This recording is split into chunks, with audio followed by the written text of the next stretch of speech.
اهلا بيكم في قناتي. انا امنه الهتمي، والنهارده هنعمل الفاونديشن زي ما وعدتكم. بعد ما عملنا الكونسيلر هنعمل الفاونديشن بتاعه.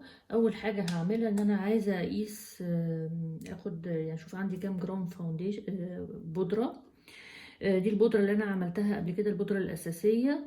وانا هسيب لكم اللينك هنا بتاع الباودر ده. طلعت 29 جرام. يبقى انا هحتاج ان انا ازود عليهم 29 جرام تانيين زيت جوجوبا.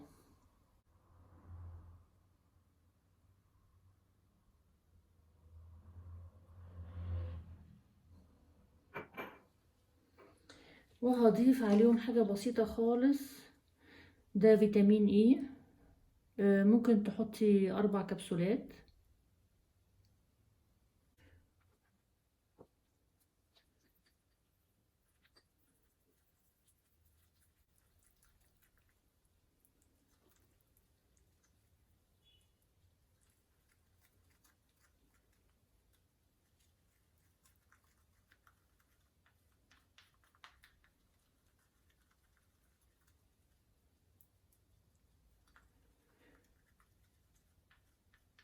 هحتاج ان انا اخدهم في الكوفي جريندر، في الكبة الصغيرة اللي هي بتاعت البن والقهوة وكده، عشان انا محتاجاها انعم من كده شوية.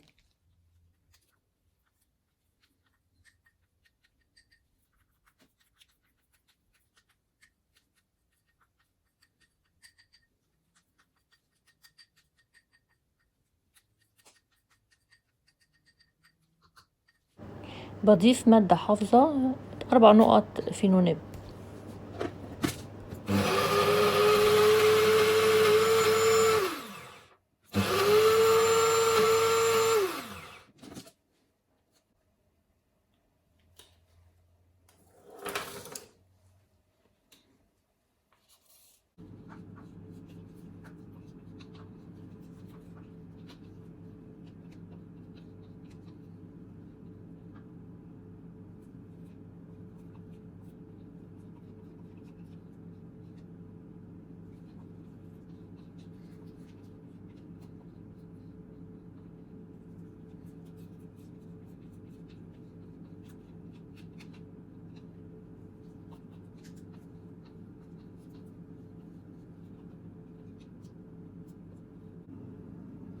وده الفاونديشن بتاعي بعد لما خلص. عايزين اجربه معاكم.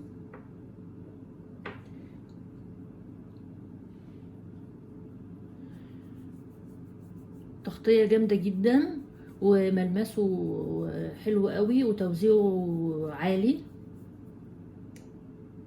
وده الكونسيلر اللي انا عملته قبل كده، وهسيب لكم اللينك بتاعه برضو عشان اللي ما شافش الفيديو.